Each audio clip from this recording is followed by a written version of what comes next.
Alors bonjour et bienvenue dans ce nouveau podcast, cette nouvelle édition des éléments perturbateurs. Et aujourd'hui, je reçois un élément perturbateur assez conséquent, Monsieur François Deschamps. Bonjour François. Bonjour Jean-François, ça va bien? Ben, ça va très très bien. Donc en fait, j'ai invité François pour qu'il vienne nous parler de toutes ses activités, de son parcours, et vous allez découvrir justement en quoi c'est un élément perturbateur. Mais comme toutes les invités dans cette émission, je demande de se pitcher, en fait, pas en bas du pont, mais de se pitcher et d'expliquer un petit peu qui il est, qu'est-ce qu'il fait, pour, avant qu'on débute tout ça. Donc, c'est à toi, François. Excellent. J'ai une heure pour ça ou quelques minutes? Tu te pitches comme tu veux. Blague à part, aujourd'hui, je suis au compte de ma propre entreprise qui s'appelle Le Conseiller 4.0 et j'offre des services de coaching. Donc, je fais du coaching d'affaires, coaching en entreprise avec différents produits, différentes facettes. Je fais de la formation et des conférences aussi. Et je peux être consultant aussi pour certaines personnes qui, entre autres, travaillent dans le domaine des services financiers parce que c'est une carrière dans laquelle j'ai œuvré pendant tout près de 30 ans. Donc, c'est ce que je fais.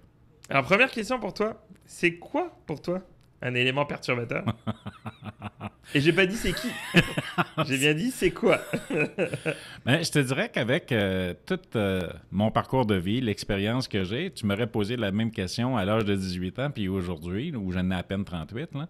Donc, la réponse aurait été différente. Mais aujourd'hui, je te dirais que c'est quelqu'un qui a la capacité de penser autrement, de penser différemment, de s'affirmer, de s'afficher, puis d'être en quelque sorte disruptif. Donc, de casser avec les techniques, les pratiques, les pensées qui sont reliées au passé et qui, aujourd'hui, pour plusieurs occasions, plusieurs circonstances, ces mêmes actions-là, ces mêmes pensées-là, ne tiennent plus la route compte tenu de tous les changements que l'on a vécus dans les dernières années et ceux qui sont en cours actuellement. Donc, pour en comprendre un petit peu plus justement là-dessus, parce que je pense que ce qui est intéressant là, quand on rencontre des personnes, que ce soit dans le domaine professionnel ou peu importe le domaine, eh bien, c'est d'en savoir un petit peu plus, justement, d'où elle vient et puis qu'est-ce qu'elle a parcouru. Donc, j'aimerais ça que, sans faire une psychanalyse, là, que tu nous parles de ton enfance. Non, j'aimerais ça qu'on revienne un petit peu sur les différentes étapes, dans le fond, de ta vie. Et effectivement, qui commence d'abord par ton enfance. Je sais que tu en parles quand même assez fréquemment. Tu parles souvent de ta mère dans tes formations, dans tes conférences. Parle-nous de ça un petit peu. Comment tu as vécu, où tu as vécu et justement, dans cette zone-là de ta vie, là, quels ont été les principaux éléments perturbateurs qui t'ont déjà, peut-être après coup, fait prendre une direction ou une autre, là? Oui, mais écoute, bref, là, je ne passerai pas une heure là-dessus parce que je pourrais passer beaucoup de temps là-dessus, mais j'ai grandi dans un milieu rural, un petit village qui s'appelle Saint-Eusèbe, qui est perdu dans le fond de la MRC de Témiscouata, dans le Bas-Saint-Laurent, là. Donc, chez nous, ma mère s'est mariée 2 fois. Donc, avec son premier conjoint qui est décédé d'un accident tragique, elle a eu 5 enfants. Elle s'est remariée avec mon père. Elle a eu 5 autres enfants. Donc, elle en a perdu 3, méningite, une fausse couche à travers ça. Donc, on était 10 chez nous à la maison. Et mon père est décédé d'un cancer à la fin des années 60. Donc, à l'époque, bien entendu, les gens se passaient le flambeau. Donc, les plus vieux de la famille donnaient un coup de main pour remplacer le père absent. Donc, également, ben, écoute, mon père et ma mère se sont séparés. Donc, imagine, 67, 69, OK, une séparation, milieu rural, c'était une honte, c'était de l'indignité.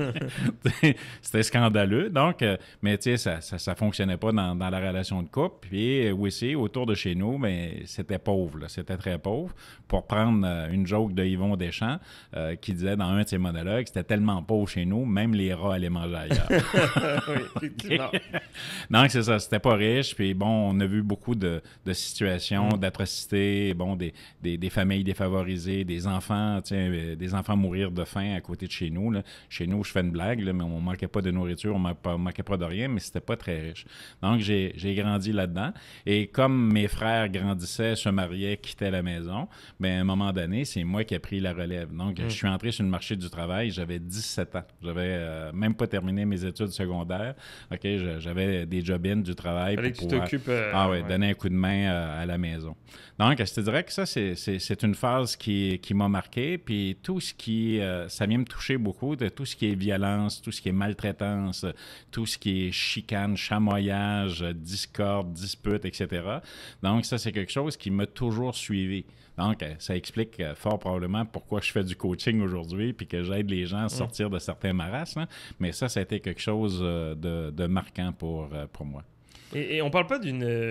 ce qui est fou, c'est qu'on parle pas d'une époque si lointaine que ça. Parce que, tu sais, dans le fond, moi, je me rends compte que dans mon entourage, dans ma belle famille, tout ça, qui sont aussi... qui viennent du même coin, il y a eu énormément de cas similaires. Et ces gens-là, maintenant, vont se retrouver sur le marché du travail, vont se retrouver, pour la plupart, soit à la direction ou dans des différents business, puis sous-estiment peut-être l'impact que toute cette enfance-là a pu vivre. Puis souvent, tu sais, du point de vue même de l'Europe, quand on arrive ici, on n'imagine pas qu'au Québec, il y a pu avoir une période de même dans laquelle, effectivement, il y a eu une grande pauvreté, dans laquelle il y avait des situations de crise sociale au plus profond des régions, puis en ville aussi, sûrement. Là. Donc, tu dis que finalement, aujourd'hui, le coaching permet finalement de résoudre un petit peu tout ça. Mais qu'est-ce que tu crois que ça a généré chez toi, cette enfance-là, justement, dans ton quotidien, même avant que tu deviennes coach, là? Ben écoute, je te dirais que ce que ça l'a généré, c'est tout le côté humain. Puis tu sais, tu faisais référence à ma mère tantôt. Donc, j'ai connu plus ma mère que mon père compte tenu de la séparation. Parce que, écoute, j'avais à peine 9-10 ans quand ils se sont séparés. Là. Donc, avec ma mère, c'était quelqu'un qui était très proche des gens. Elle était très humaine, très chaleureuse. La visite chez nous, ça pleuvait tout le temps. Là. Donc, tu sais, tout ce côté-là, mais en même temps, tout le côté détresse, le côté lassitude, de voir les gens le monde dans la pauvreté, puis aussi des gens laissés eux-mêmes. Il n'y avait pas de service comme tel structurant pour pouvoir supporter des personnes qui étaient dans des situations difficiles, là, autant au niveau de la détresse psychologique que financière. C'était radical. Là. Tu vois, là, quand mon père est décédé, puis même maman nous racontait, son premier mari est décédé, elle avait une pension. Là. Aujourd'hui, on parle de la Régie des rentes du Québec, une prestation à la veuve et aux orphelins, là, ou prestation de survivants. À l'époque, imagine-toi là, qu'on appelait ça une prestation pour mère nécessiteuse. Ça on en rajoutait une couche par-dessus. L'élément. C'était déjà difficile, t'en rajoutais une couche. Donc, tout ça, c'est venu m'impacter.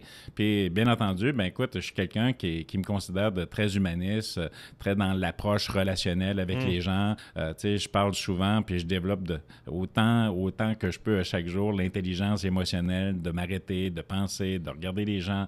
OK? Puis, parce que c'est l'humain qui est au cœur de tout. Là. Enlevons les humains sur la Terre, il y a des arbres, il y a des oiseaux et des animaux, il peut y avoir des usines un peu partout, mais la vie, là, comme telle, elle est supportée par l'humain. Donc, puis l'humain, là, c'est un méchant mécanisme qui est très complexe à comprendre. Puis à partir du moment où tu es capable de dénouer les blocages, on est capable de résoudre bien des problèmes. Est-ce qu'on peut résoudre tous les problèmes? Peut-être pas, mais on est capable d'en résoudre beaucoup. OK? Puis de faciliter qu'il y ait un bien-être chez la personne. À partir du moment où tu es un bien-être, tu es capable de t'approprier ta vie au lieu de la subir, mais déjà, ça amène des changements. Donc, oui, ça m'a impacté et ça l'a conduit à ce que je fais aujourd'hui. Donc, 17 ans, oui. Tu embarques sur le marché du travail et là, j'imagine que c'est là qu'a commencé ton long parcours professionnel. Dans cette partie-là de ta vie, tu as eu des périodes clés. Oui. Donc, j'aimerais ça que tu nous parles un petit peu de ces différentes périodes clés. Je sais que tu as eu beaucoup de métiers différents, mais quelles ont été les grandes périodes clés professionnelles qui t'ont amené à te distinguer d'une part, mais justement qui ont aussi créé ces éléments perturbateurs, parce qu'on sait qu'à chaque parcours professionnel vient son lot finalement de projets, d'idées, puis de changements. Donc, comment ça s'est déroulé, là, on va dire, jusqu'à avant que tu deviennes coach, là, tous ces parcours professionnels-là? Ben écoute, quand je suis entré sur le marché du travail, il y avait une urgence. C'était une urgence familiale d'apporter du pain puis du beurre sur la table. Donc, j'avais mes 2 sœurs qui étaient immédiatement en arrière moi. Moi, j'étais le dernier des garçons. Il y avait 2 filles. Donc, de donner un coup de main aussi, puis de permettre aux filles de pouvoir avoir ce qu'elles ont besoin là, pour leurs besoins de base, puis la mère aussi. Donc, j'ai travaillé pendant 18 ans dans une entreprise, une usine de boîtillage là, dans la région de Ponégamouk, Irving, pour ne pas les nommer. Là, l'usine est fermée aujourd'hui, a été démantelée, puis on est rendu ailleurs. Donc, j'ai travaillé 18 ans. Donc, les premières années, j'étais à l'époque, puis ça fait rire bien des gens, j'étais quelqu'un de timide, de réservé, mais de travailler... Effectivement. de travailler dans une usine avec 150 hommes, OK? T'as pas le choix, c'est soit que tu développes ta capacité relationnelle ou encore tu crèves. Là. Tu t'écrases. Tu te fais écraser. Donc, j'ai pris ma place, j'ai assumé. J'ai suivi beaucoup de formations. J'ai toujours été curieux, intrigué. Donc, des formations. Déjà, à l'époque, je suivais des formations en vente, des formations en développement personnel, etc. Donc, j'ai fait beaucoup de formations. À un moment donné, il s'est ouvert une opportunité pour m'impliquer au niveau syndical. Donc, je me suis lancé dans le mouvement syndical dans lequel j'ai été actif pendant une dizaine d'années. Et ça m'a amené à l'intérieur de différentes fonctions. Entre autres, c'était la CSN Bas-Saint-Laurent. Donc, j'ai été même vice-président principal au niveau du conseil central CSN Bas-Saint-Laurent. Et j'ai assumé des rôles politique, de leadership, de recrutement, de formation, de développement, mais moi-même, je recevais cette formation-là de la part de la CSN. Donc, j'ai appris beaucoup sur l'art de la négociation, la communication, les échanges et, bien entendu, la gestion de conflits. Parce qu'il y a eu des conflits. Oui, parce que, rappelons-le, c'était pas une période très, très calme. Là. On était dans une période, autant partout dans le monde, je pense, mais on était dans une période vraiment d'instabilité dans le milieu du travail. Et je pense qu'effectivement, c'était la grande époque syndicaliste. Là. Oui. Donc, tu as dû apprendre beaucoup de choses, effectivement. Ça a été une époque très forte. Au niveau local, dans mon syndicat local, on a eu une grève qui a été très virulente. Écoute, quand tu as 150 gars qui sont en colère, puis que ça ne fonctionne pas, puis que le propriétaire de l'usine joue du coude, bras dur. Donc, tu sais, l'escouade anti-émeute qui vient, panier à salade, on ramasse les gars en pleine nuit, on les amène au palais de justice. Puis moi, j'étais le porte-parole du syndicat. On a dit qu'on avait comme peur de moi parce que je parlais trop, j'avais une grande gueule, probablement. Donc, on m'a laissé tranquille, mais j'étais sous la mire, sous le radar aussi. Mais tu sais, on a réglé, il y a eu une entente, on a récupéré le travail, mais j'ai eu à faire face à mon poste de représentant syndical au niveau local. Donc, j'ai été pendant une période de 2 ans où l'entreprise a mis sur la liste de rappel des personnes qui n'ont pas été rappelées. Donc, il y avait 2 quarts de travail. On a rappelé 1 quart de travail seulement, mais le 2e quart commençait par moi. Donc, on était 2 ans. Mais pendant 2 ans, j'ai séché, j'ai fait autre chose. Je me suis impliqué vraiment au niveau de la CSN, au niveau du conseil central. Et j'ai pu récupérer mon poste avec des griefs que j'ai faits. Puis, j'ai gagné ma cause contre la compagnie Irving. Là, c'était quelque chose vraiment d'incroyable à l'époque. C'est un premier succès. C'est un premier succès pour moi. Puis, de voir que, perturbateur, puis caractère aussi, de ne pas se laisser écraser, puis de voir Irving par rapport à un petit cul que j'étais à l'époque, OK? Puis le gérant qui vient me voir chez nous à la maison, puis je raconte cette anecdote-là, puis il y a beaucoup de gens qui ont de la misère à me croire, mais le gérant vient me voir parce que là, il se voyait obligé de me rappeler au travail. Fait que il ouvre sa mallette, il vient me voir, moi je pensais, il vient négocier le retour au travail, il ouvre sa mallette. Dans sa mallette, il y a seulement un chéquier. Puis là, il y a un chèque qui est signé par M. Irving. puis il me dit quel montant tu vas avoir pour t'en aller. Et dommage que tu n'avais pas de téléphone et Facebook à ce moment-là. Ça aurait changé la donne. Et de lui répondre, je m'en souviens comme c'était hier, je dis, je vous remercie beaucoup, mais il s'appelait Cahouette, le gérant. Merci beaucoup, M. Cahouette, de l'intérêt que vous me portez. Rapportez le message suivant, M. Irving. Dites-lui que malgré tout le respect que j'ai pour lui, malgré tout l'argent qu'il a, il n'y aura jamais assez d'argent pour acheter ce que j'ai ici, donc je vous invite à quitter. Ben... C'est principe. Ben écoute, je me considère comme quelqu'un de valeur avec des principes, puis quand tu bafoues tes principes, tes valeurs de base, ben écoute, c'est fini. C'est terminé. Donc, à l'intérieur de tout le mouvement syndical, la grève du manoir Richelieu, mort d'homme, on peut parler du rapatriement du lac Meech, puis certains autres, là. Donc, les lois pour la protection des travailleurs, accidents de travail. Donc, j'ai été impliqué pendant 4 ans, là, dans une tempête d'activités et de mouvements. Puis bien entendu, tout ça, ça m'a nourri. Là. Tu sais, ça venait combler vraiment un besoin chez moi. Et c'est ce qui m'a amené à passer à une autre étape, donc quitter l'usine après 17-18 ans, puis me lancer tête première dans le domaine des services financiers. Donc, à l'usine où j'étais, tu parlais en référence du mouvement syndical, à l'usine, on a eu une grande période de transformation, de chamboulement, donc de modernisation. Et il y avait beaucoup de mises à pied compte tenu de la robotisation qui était mise en place. Donc, j'ai... comme de raison, étant donné que je suis quelqu'un de très discret et distant de l'activité. Donc, j'ai été impliqué dans un processus de requalification des personnes qui étaient touchées par des mises à pied et également comité d'adaptation de main-d'œuvre pour le marché du travail. Puis là, il y a quelqu'un qui m'a repéré et il dit, écoute, tu perds ton temps, toi, ici. Donc, tu as un talent fou, tu as du potentiel. Je connais quelqu'un qui est à la recherche d'un talent comme le tien.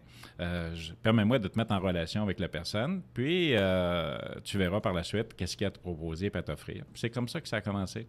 Donc, il y a quelqu'un qui s'est pointé chez nous, lâché un coup de fil, il arrivait de Rimouski, je demeurais dans le Témiscouata, Notre-Dame-du-Lac, il se tape 1h30 d'auto un soir de semaine pour venir me voir, puis là, il me parle d'une carrière dans le domaine des services financiers. Ça part de là. Il sort de la maison chez nous, puis je m'en souviens comme si c'était hier. Ma conjointe me regardait, de me dire « Oh non, pas un pédaleur, tu vas faire du porte-à-porte, puis tu vas vendre l'assurance. » T'es comme les autres! Oui, puis ça me ramène à une période de mon enfance, je fais une petite parenthèse, où ma mère, bien entendu, son premier mari est décédé, mon père, son deuxième mari, travaillait dans des chantiers en forêt aux États-Unis, donc elle était souvent seule à la maison avec les enfants. Puis à cette époque-là, je me souviens très bien, j'ai encore l'image, là, le représentant d'assurance de personnes passait par les chemins.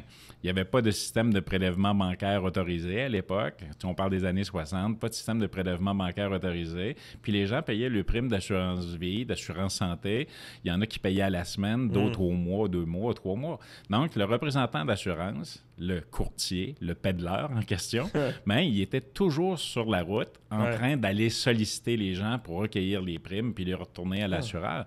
Mais ce monsieur-là, il partait des semaines de temps sur la route.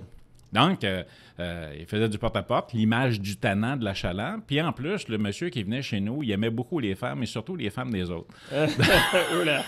Non.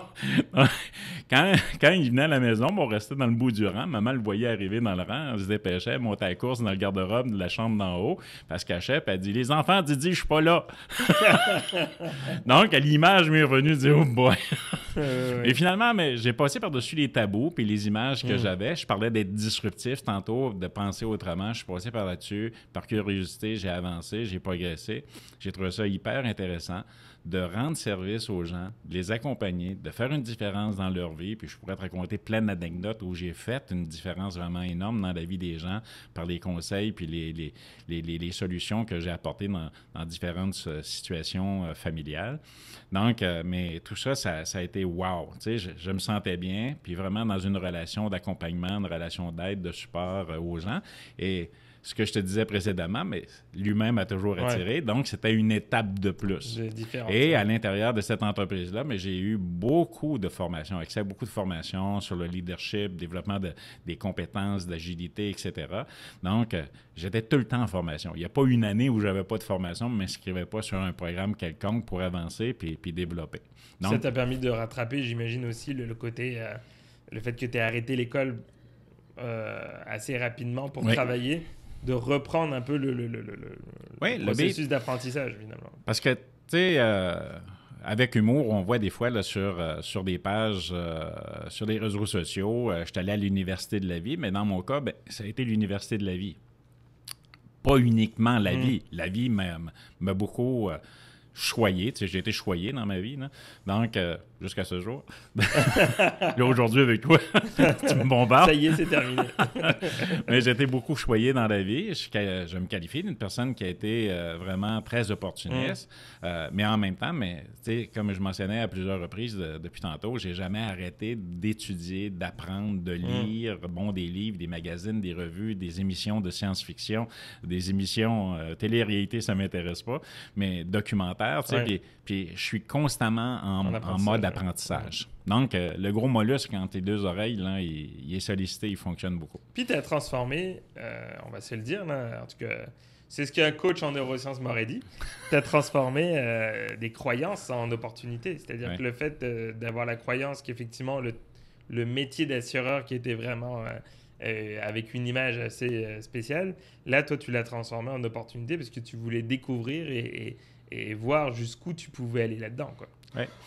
Oui, tout à fait. Puis, comme je te dis, je pourrais raconter plein d'anecdotes, mais la première qui m'a marqué, puis qui m'a confirmé que j'étais vraiment à ma place, là, ça faisait à peine une année ou deux là, que j'étais dans le domaine.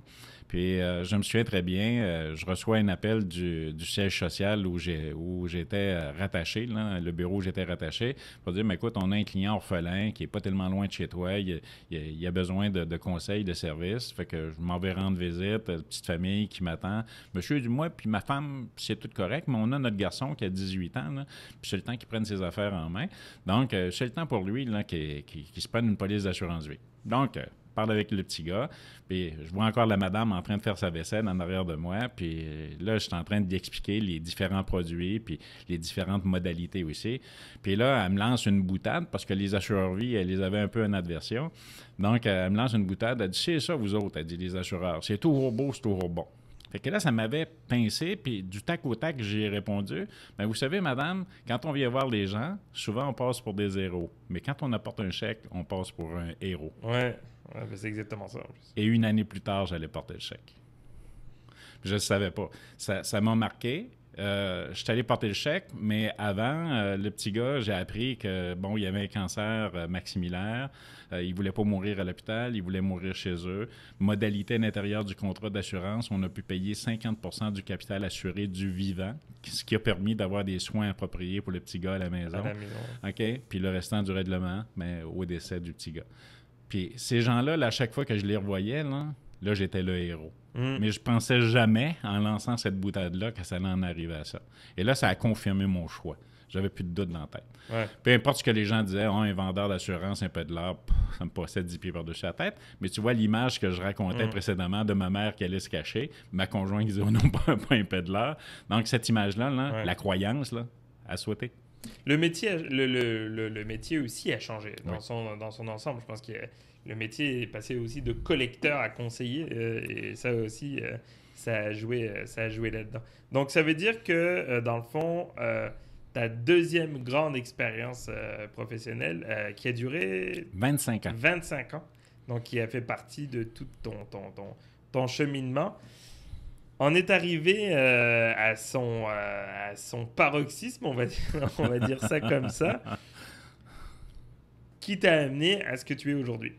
Oui, donc dans le domaine, peut-être un petit point, là, dans le domaine de l'assurance des services financiers, j'ai occupé différents rôles. J'ai été conseiller, bien entendu. J'ai expérimenté beaucoup de choses avec tous les programmes de formation que j'ai eu accès.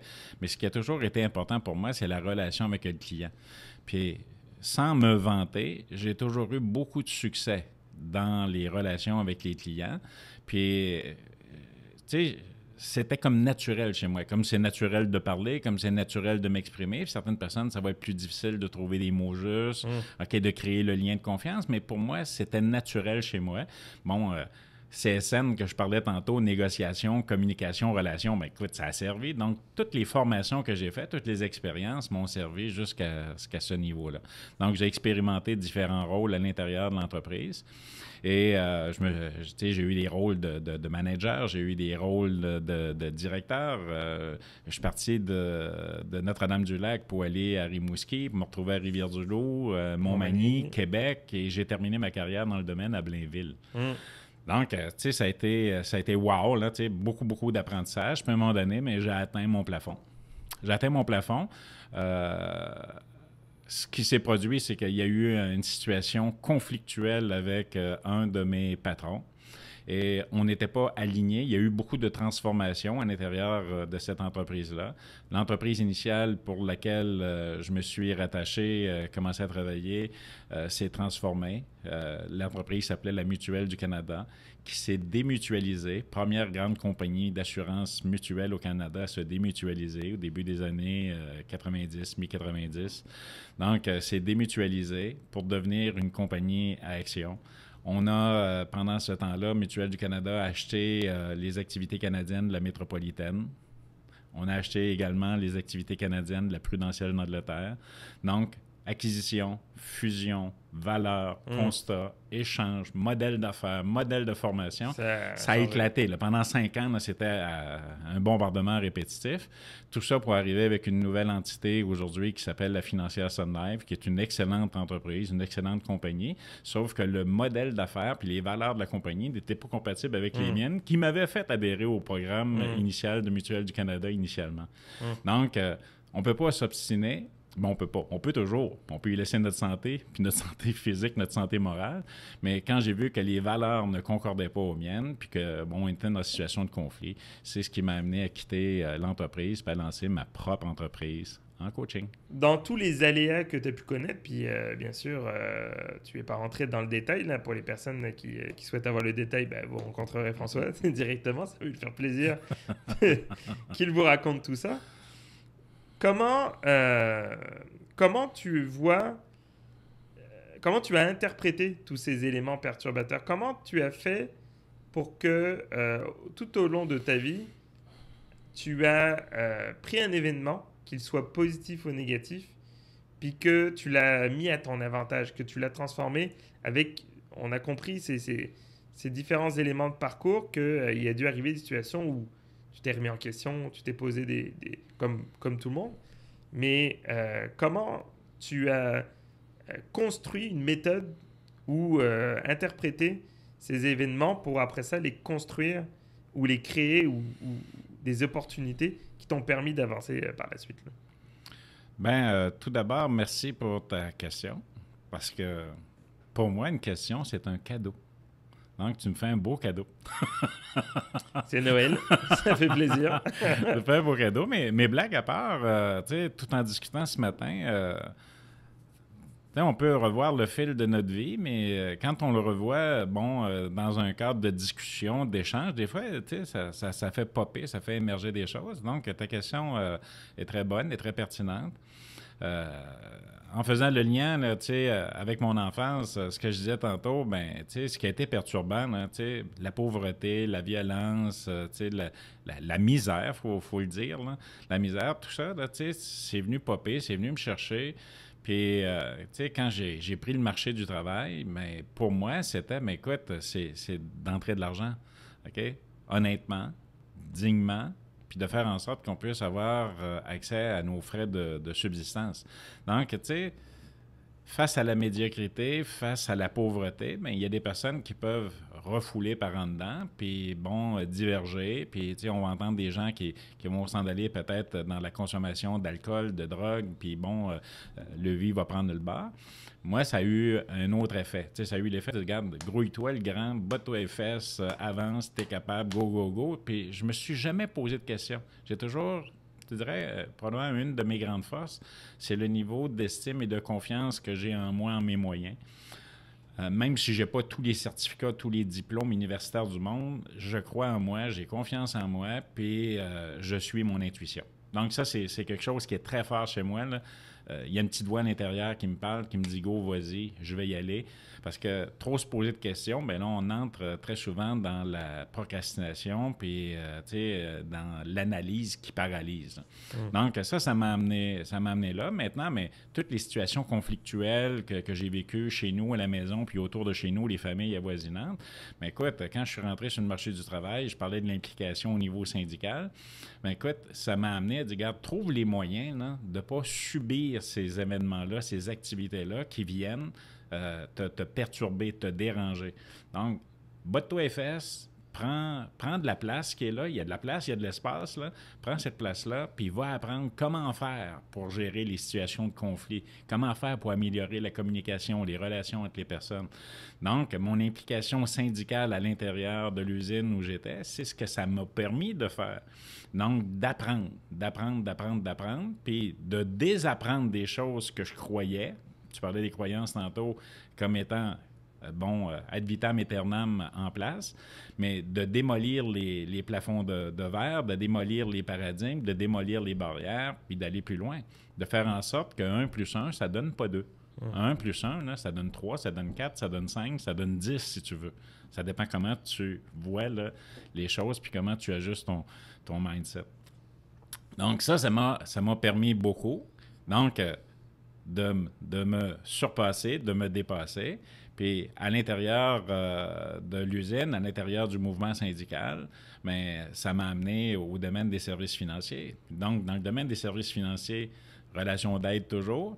Donc, ce que j'ai vécu à l'usine, conflit, génération, de défendre la veuve et l'orphelin, parce que, tu sais, dans le cas des syndicats, c'est pas tout bon, puis c'est pas tout mauvais non plus. Il faut juste avoir un juste équilibre au niveau de sa pensée. Mais à quelque part, ce que ça m'a permis de faire, c'est de développer, de peaufiner des talents, des compétences. Puis encore une fois, ce qui a été perturbateur, la grève à l'usine, chicane, conflit, etc. Donc, je sentais que j'étais armé, j'étais outillé. Donc, ça m'a permis de prendre un élan secondaire. Puis en même temps, écoute, de travailler dans le domaine des services financiers, je prenais la défense des employés à l'usine qui avaient des problèmes avec l'employeur, qui avaient des accidents de travail. Tu sais, j'ai vu des bras arrachés, j'ai vu des étudiants perdre des mains l'été parce qu'il manquait de sécurité puis de garde de sécurité sur des appareils à l'usine. Donc, tu sais, ça venait me toucher, c'est l'humain. Fait que tout ça a été perturbant pour moi. Je me dis, mais qu'est-ce que je peux faire pour aller plus loin? Donc, pour aller plus loin, qu'est-ce que je peux faire pour sauver des vies, mais sauver des vies à un autre niveau? Tu sais, t'as quelqu'un qui décède, comme je mentionnais tantôt, mais tu sais, ça laisse un vide dans la maison, dans le foyer, là. Il y a un revenu de moins qui rentre, là. Il y a une personne chère qui est partie, là. Il y a de la douleur, il y a de la compassion. Fait que tout ça a été un élément qui m'a bousculé. Je me dis, mais écoute, garde, t'es dû pour une autre étape. Donc, tout ce que j'ai vécu dans le domaine des services financiers, mais si tu parles toujours d'éléments perturbateurs, le lien, c'est toujours l'humain. De dire, mais écoute, garde, t'es parti à gérer des situations de chicane, puis de relations de travail. Tu es allé à conseiller des gens pour le mieux-être, leur sécurité, préparer leur retraite, se mettre à l'abri de certains risques, mettre des filets de sécurité sur leurs économies, leurs épargnes, protéger la famille, les êtres chers. Puis là, à une autre étape, d'emmener les gens à prendre conscience de ce qui les anime, ce qui les habite, puis de les amener à un autre niveau. Donc, le niveau financier, c'est correct, mais ici, là, entre les oreilles, là, ça se passe pas mal là. Donc, là, j'ai fait le lien que je suis capable de faire une différence encore plus élevée qu'une différence financière par mes conseils, par mon travail, par mon approche, par les réflexions que j'ai à soumettre. Et alors, est-ce que tu te considères maintenant, à force de l'avoir apprivoisé puis utilisé, est-ce que tu te considères comme un élément perturbateur maintenant quand tu rentres dans une organisation, quand tu rentres dans un projet et comment tu te vois perturber ces projets-là? Oui, je suis un élément perturbateur. Je le suis, puis je le suis de façon très consciente. Donc, jamais je vais prendre un mandat si je ne peux pas me qualifier comme étant le président du fan club de la personne avec qui je vais travailler. Donc, je travaille avec toi, c'est parce que je me vois président de ton fan club. Ouais. Et comme président de ton fan club, ben, je vais te challenger. Ouais. Donc, je vais te poser des questions, je vais te repousser aux limites de ce que tu sais pour accéder à ce que tu sais pas puis ce que tu vois pas. Donc, dans ma philosophie, comme coach, comme formateur, c'est d'être face à face avec un client puis de lui dire ce qu'il ne veut pas entendre, de lui montrer ce qu'il ne veut pas voir, de l'amener à s'exprimer sur ce qu'il n'ose pas s'exprimer, de l'amener à poser des gestes, des actions alors qu'il est omnibulé, paralysé. Et tout ça pour atteindre ses buts, ses objectifs ultimes. Donc, mais pour ça, là, je te le disais tantôt, la plus grande valeur qu'on peut apporter à une personne, le plus gros cadeau, le plus grand, le plus immense cadeau, c'est des questions. Oui. Questions pour déstabiliser la personne, l'amener dans un schéma de pensée haute, de réflexion, de pensée haute. Et quand je parlais de disruptif tantôt, là, d'avoir une fracture entre ce que tu sais, ce que tu as appris, puis ce qui se passe aujourd'hui dans la réalité et non pas dans la télé-réalité. Que tu regardes, bien sûr, tous les jours de façon assidue. Jamais. Good, merci beaucoup. C'est ce qui clôt donc l'épisode des éléments perturbateurs avec François Deschamps. Vous allez retrouver toute l'information pour rejoindre François dans la description de la vidéo et de la publication. Donc, merci de ta présence ici. C'était un des éléments perturbateurs que j'ai coché sur la liste qu'il fallait absolument placer dans l'émission. Donc, nous, on se revoit bientôt pour un épisode avec, selon vous, un élément perturbateur très proche, qui a engendré un autre élément perturbateur. Donc, je vous laisserai deviner. Il est peut-être même pas au courant qu'il va faire partie de l'émission. Donc, voilà. Fait que merci beaucoup pour votre écoute et vos partages.